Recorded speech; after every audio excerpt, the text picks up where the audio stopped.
Verdaderamente es un gran honor estar hoy con la doctora Alice McPherson. Ella es una de las especialistas de vitreoretina más importantes del mundo y además una gran figura líder en oftalmología, entre otras muchísimas cosas, por su asociación con la Asociación Panamericana de Oftalmología. Ella fue presidenta de la asociación del 95-97 y ha inspirado a una gran generación de oftalmólogos en sus carreras y en educarles.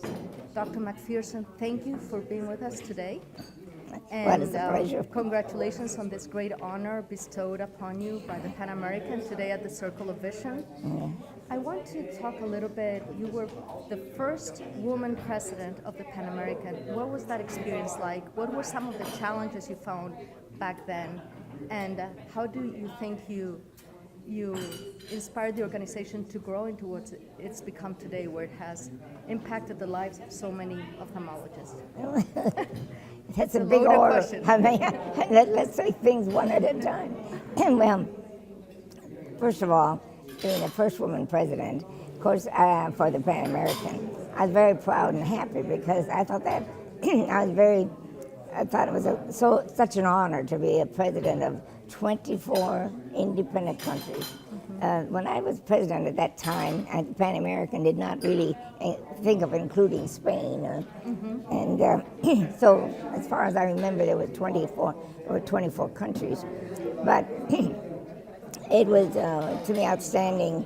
And I never anticipated I would ever be president. First of all, it was none of my plans. I was very happy to be active on the boards and on the committees, and that was enough for me. But I remember when he offered me the presidency, the first time off, I turned it down. And they asked me why or something. I said it was because I didn't speak Spanish. And they took that one and said, no way, that doesn't make that much difference. And everybody speaks Spanish, speaks English. Absolutely. So I was being selfish. But but that was my main reason. And I thought, well, there's so many people who had far more experience than I did and had worked all their lives on the Pan American, and they really deserved to be president. And I don't know, I really don't know how it happened that I got nominated. It all seemed to happen so quickly and so easy, but so unexpected. I think that it was the surprise element that was such a shock. But after we discussed it, and then they brought up to point, is what really made me decide to change my mind was they said, well, Brad Stratzman had been a past president, and he had no trouble at all because he doesn't speak Spanish either. So when I heard that, I thought, they're right. Brad was perfect as a president. He was, was outstanding. Of course, I could never measure up to him, but at least I could see that somebody who only could speak English, and that has been a handicap for myself.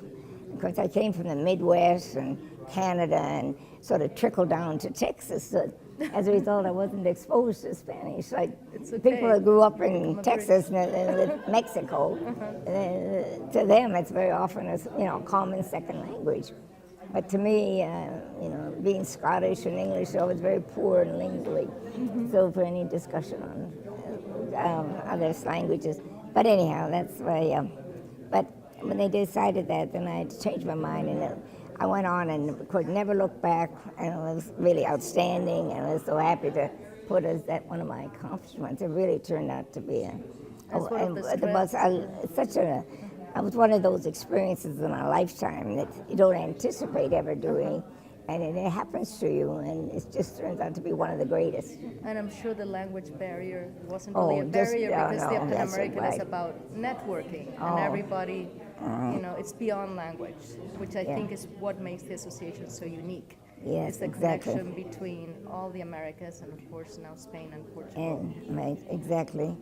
And they were so gracious about, understanding that I was just had one language, and they made it so nice that it never came up to be a problem in anywhere. No barrier, nothing at all, no slightest problem. Everything went. Dr. McPherson, what would you tell a young ophthalmologist nowadays who's starting out their career and who are considering a membership to the Pan American? Well, I think it would first of all indicate a very smart person to even consider a membership, because a person who does that, I think, is a person that really wants themselves to get educated. They want to know about other people. They want to know about other cultures. They know, I mean, we're rather limited in the United States. And that's one of our drawbacks. We should have 2 languages. And I hope, and I'm sure someday they will be bilingual, but percentage-wise, too many Americans, myself included, we've only been taught 1 language. But no, I think, pardon me, but I think having the, trying to understand the people in other cultures broadens their horizons, broadens their thinking, makes them more intelligent, makes them better doctors, because I think there's nothing better than if understanding the people. And if you're a doctor and you're dealing with anybody around the world, the better understanding you have of them, the better doctor you can be for them. Absolutely. And I think you've described the mission of the Pan American wonderfully. Thank you so much for your time. It was a pleasure to speak with you, and I know that our Latin American viewers are certainly going to enjoy this interview. Thank you, Dr. McPherson. Well, thank you for the honor of the questions. Sí.